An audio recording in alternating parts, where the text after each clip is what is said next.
In our study of innovation, it's important to recognize that there are startups that are highly innovative. There are also a number of large firms and established companies that are very innovative as well.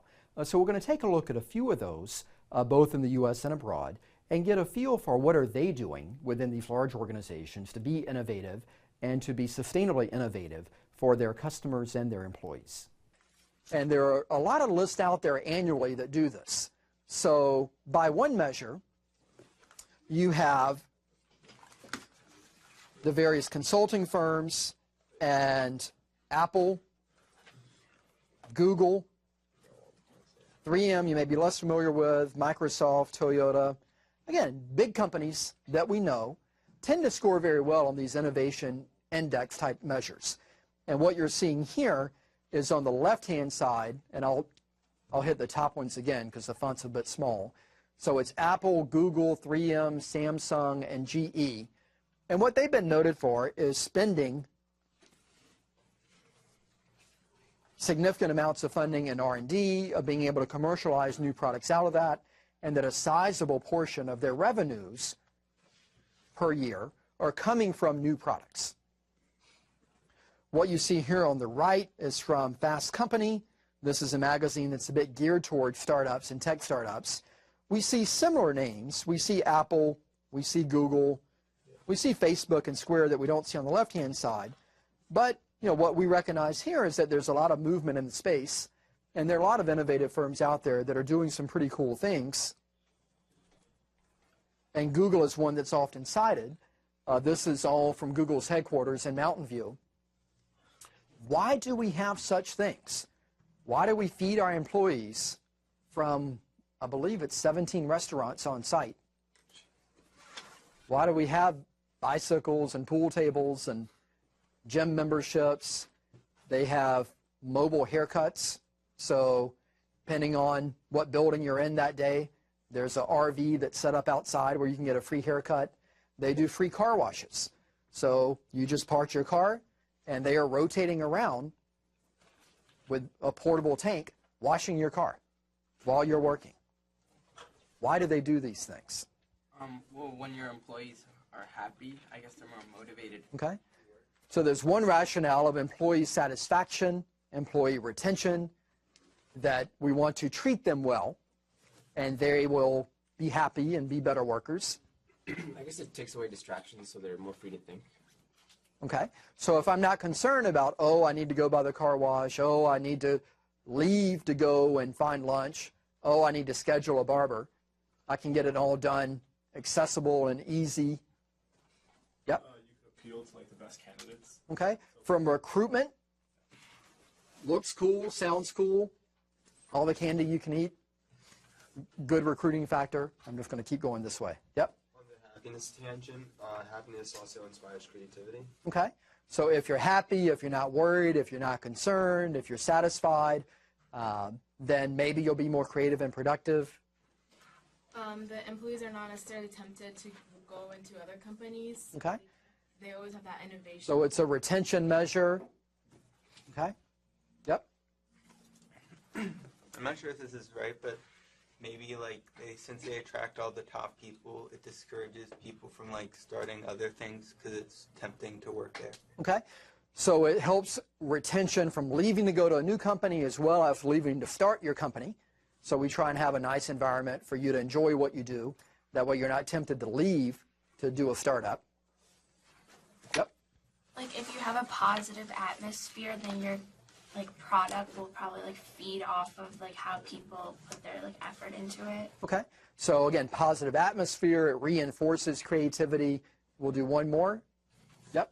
Say since of this type of atmosphere they have, it kind of makes it easy flowing, so the creativity comes around a lot easier. Okay, so you have a structure whereby you're not punching a time clock when you get there and when you leave, and it feels a bit more informal, it feels a bit looser. And does that loose feeling invoke more innovation? Okay. So IDEO, a firm you may not be as familiar with, but they're a big design company, also in this area, out in Silicon Valley. And they've been responsible for developing some role in the Apple products, as well as doing a lot of work for companies as diverse as Amtrak and Acela to Prada to a host of other different areas. But what they're really known for is having this kind of design thinking way of doing things. And so this is what their office looks like. It's like a kindergarten classroom. So it's almost, and a lot of people are liking these elements of what you see here and what you see here as somewhere all of you probably have been before. What'd you say? Kindergarten. Arts and crafts.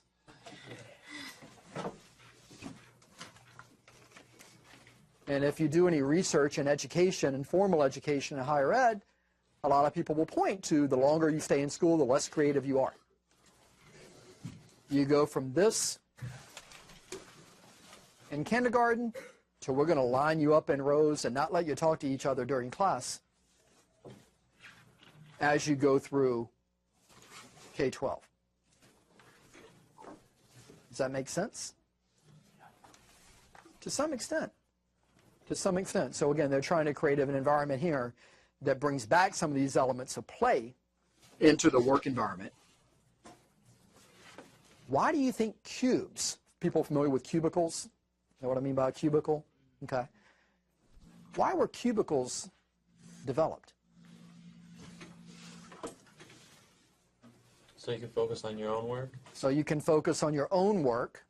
So it's like isolated from other people in the gym. So isolated. Why do you think cubicles were developed? And recognize then, cubicles were developed by management, not by the employees. The managers, the owners of the company bought the cubicles. Why were cubicles developed? They're more efficient and fit less space. More efficient and less space. They're organized. Be organized. The workplace, so like to keep life and the workplace separate. Keep life and the workplace separate. Were invented so that people could watch you. So you could be monitored. So your lateness could be noted. So your absence would be documented. Prison. Good parallel for that. Arguably, you can fit more people in this kind of environment where you just have tables and sofas and chairs and people kind of work where they work and move where they move.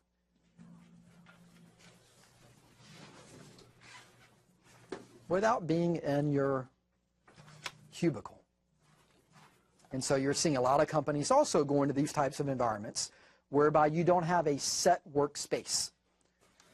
Much as if you were to go to the library today, there are tables and chairs and sofas, and you sit where you sit, and you work where you work, and you talk to who you want to talk to, and you come back tomorrow, and you may sit somewhere different, and you may do something different, and you may talk to people that are different.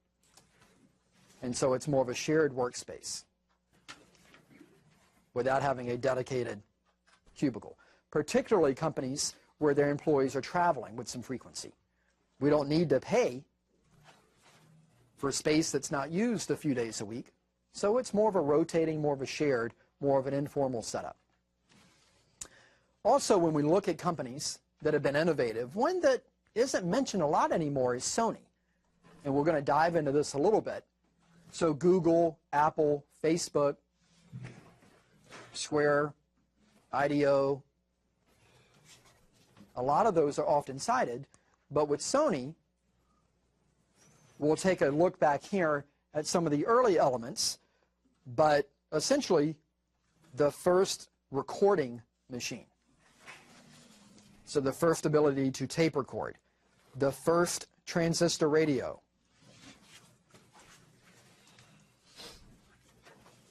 television, at least in an affordable rate, one of the first color televisions,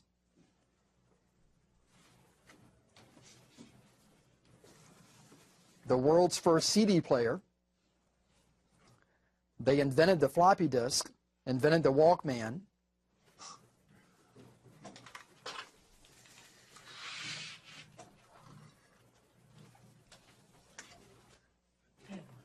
And we see other elements here regarding flat screen advancements, PlayStation 1, 2, 3, the first OLED TV, so again, better than LED.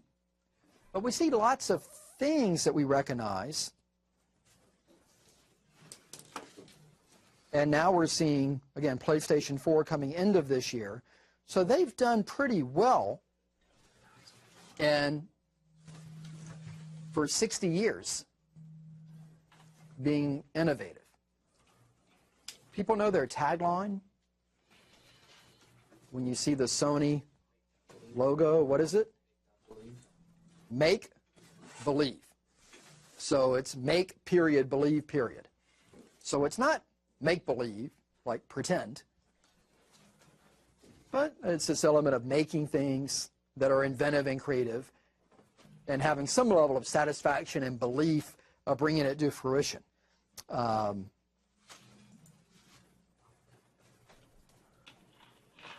This is, again, about a 1 minute we'll take a look at.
So for somebody old like me, this is a bit more movie than it is video game.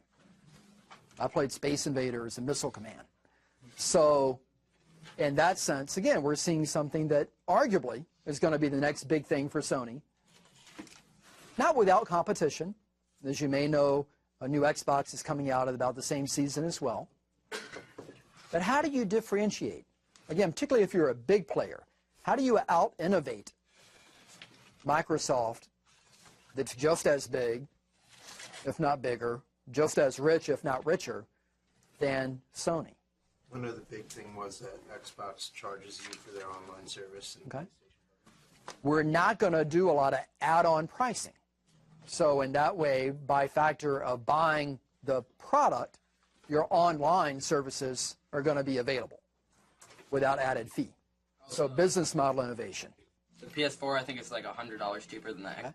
Price point. We recognize that people are still price sensitive, even for something that we don't need. We might think we need it.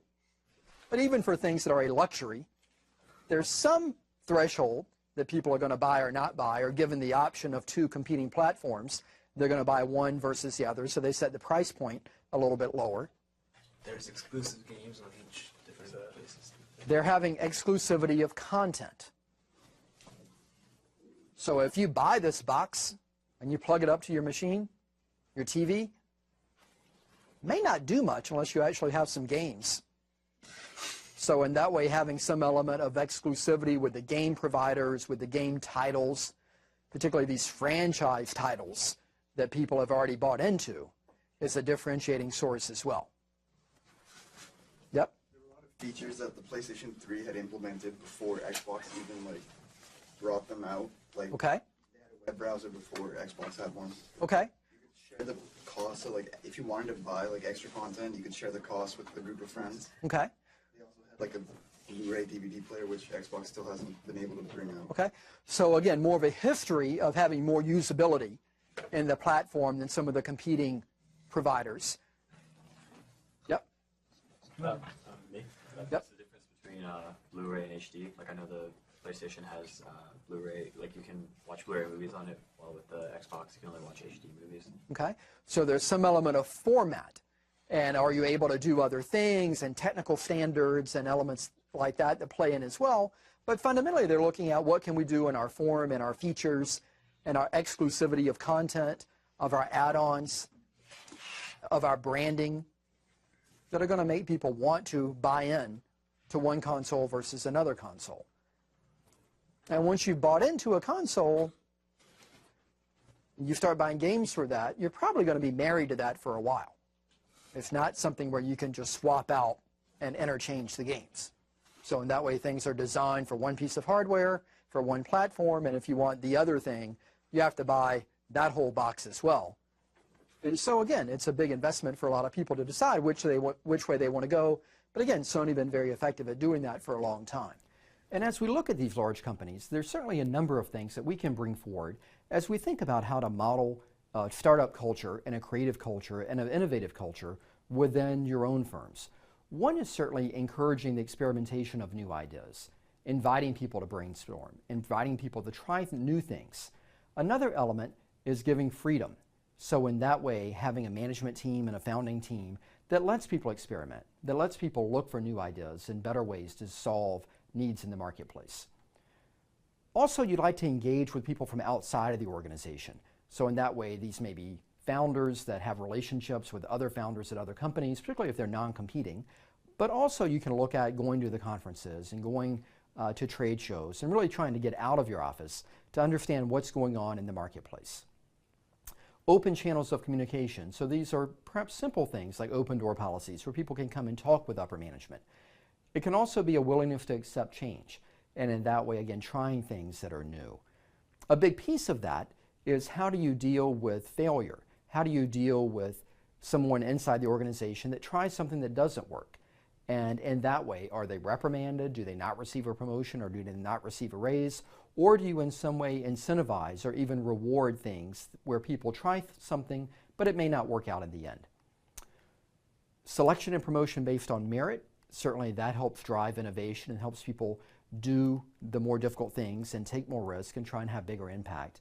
And then lastly, that if you have big goals, that you have sufficient financial, sufficient managerial, human, and time resources to try and reach them, so that the expectations may be high, but we're also willing to invest the time and the effort to make big things happen.